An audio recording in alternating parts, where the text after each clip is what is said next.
I, 29 male, have been with Fiancée, 27, for about 6 years. Engaged, good jobs, own a home, a dog, 2 cars. Life is good.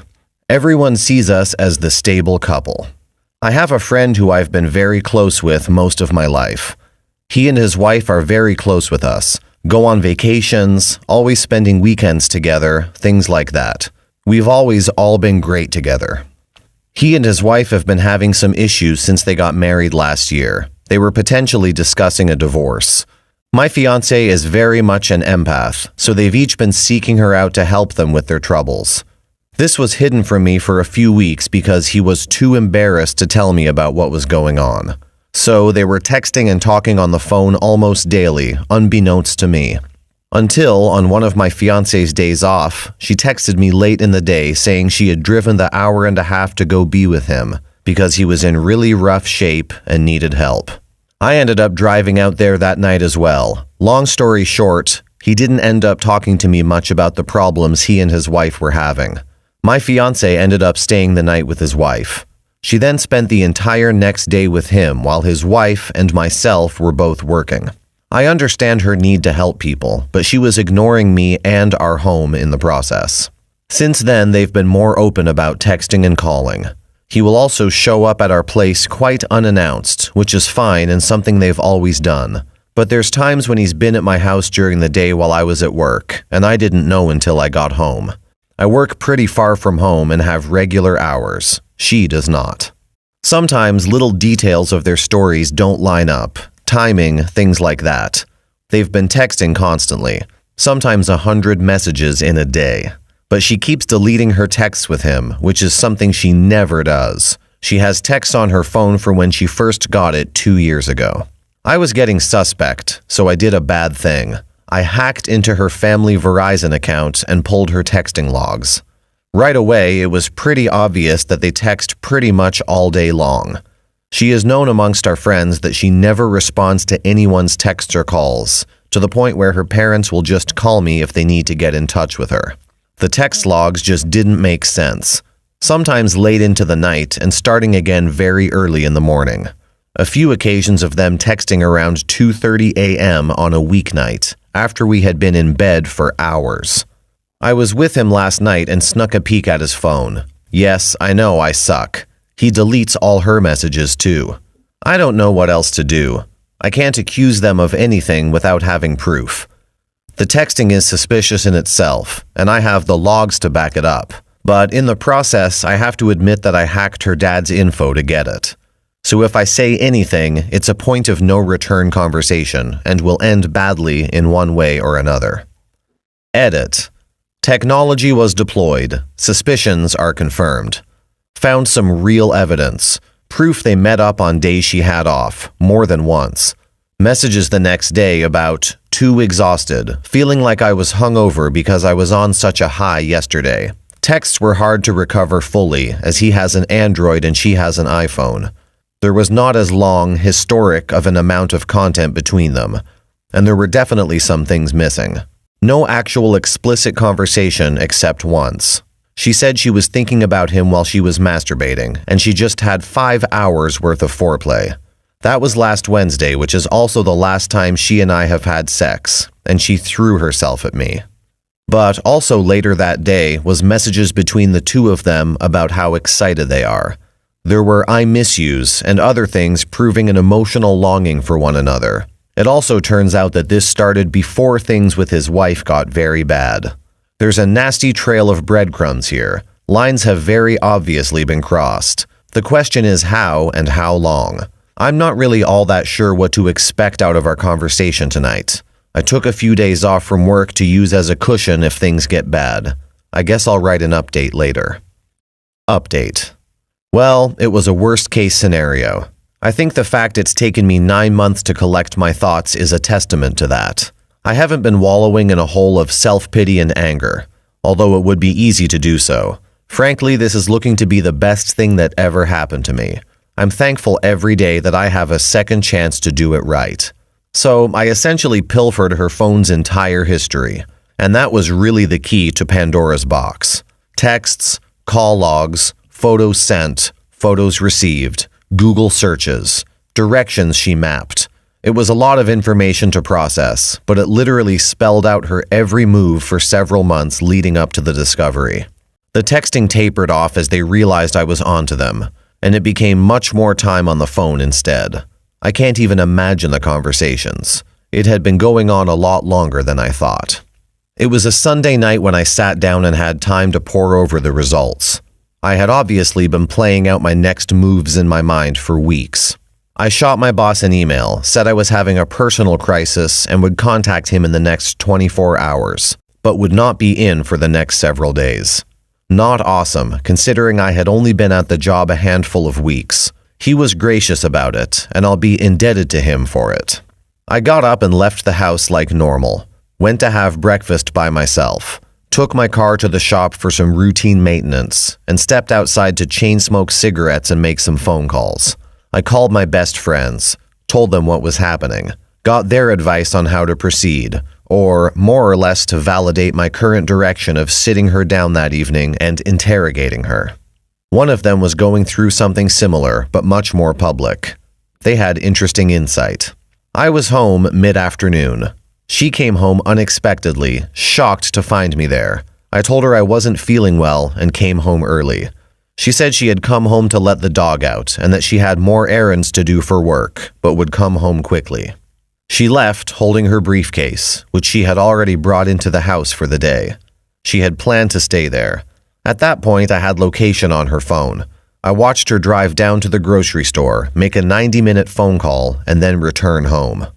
She came in clearly nervous. I sat her down and began to ask her questions, basic ones about the state of our relationship, at the state of the one she was having with him, expressing my concerns and stressing that I had made it clear I was uncomfortable with it for quite some time. She acted beguiled at my thoughts, dismissing them in the way you would expect. I began asking more specific questions about skipping work and meeting him in obscure places.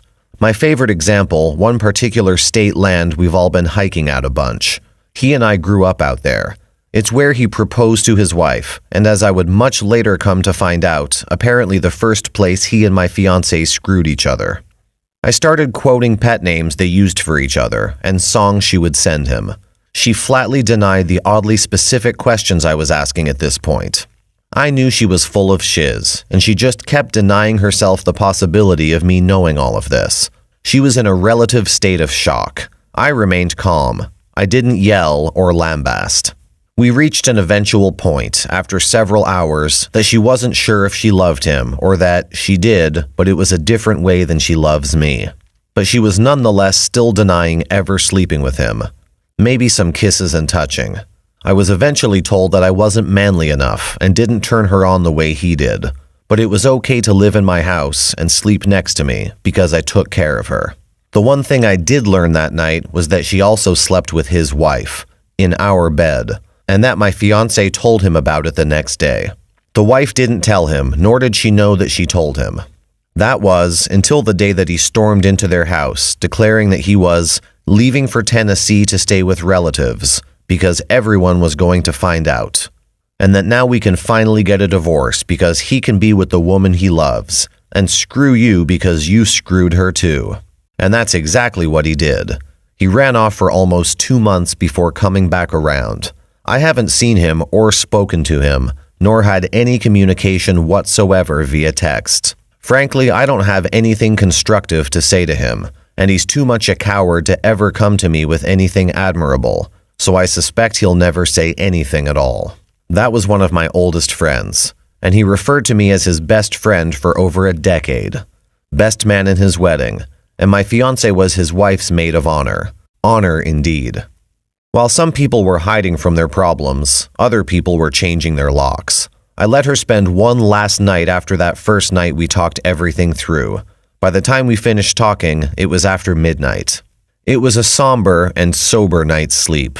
We woke the next morning as if something had died, and it had. She didn't know yet, although her actions said otherwise. I told her to phone a friend she could trust, gather what she needed indefinitely, and I would be back in no more than 3 hours. I went to her parents' house, sat them down, and told them the abbreviated version, see above. I loved them like family. It was breaking my heart to know I was going to lose them too. I owed them the truth about why I had to walk away. She hadn't even admitted it to me, knowing I had proof.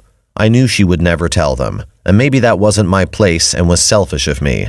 But out of my respect for them, I had to know they knew the truth. They were shocked, to say the least, and were very calm and neutral about the transition. I miss them. I returned home to find her with two of her friends. They were packing her things. They looked confused and upset. I just said my hellos and kept to myself. They were departing for another one of the girls' houses, and more of their inner circle were meeting there.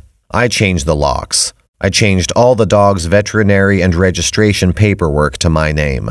I contacted my attorney and had them get prepared to deal with the house. I got a call from one of the girls at the inner circle gathering. She tells me that Fiancée is bawling her eyes out on the phone with him, saying she has no regrets and that she loves him. The inner circle is disgusted. So am I. I demand she returns home and I take her engagement ring. In many more words, I tell her this is it and she'll have no part in my life. The wedding is canceled. The news slowly ripples. I get weeping phone calls from all 8 parents involved. Groups of friends are torn. Families as well. I have her family members calling me, asking why the terms have changed as they were given no explanation. Therapy is had by many. I went to the gym. Boxes are packed. Memories are sorted. Sheets are burned. New sheets are soaked repeatedly. It felt very strange for a while, as if 2 people had suddenly died, but there was no funeral. His ex-wife and I kept close, but not that close. We've always had a love for each other, but one of friendship and not lust. We kept each other afloat for a while. It became clear that this was one of the most important friendships I had left, and that we shared something significant from here on out. Lots of friends ebbed and flowed. All the right ones are still around. I worked intensely. I got in shape. I got to experience the incredibly shallow world of internet dating.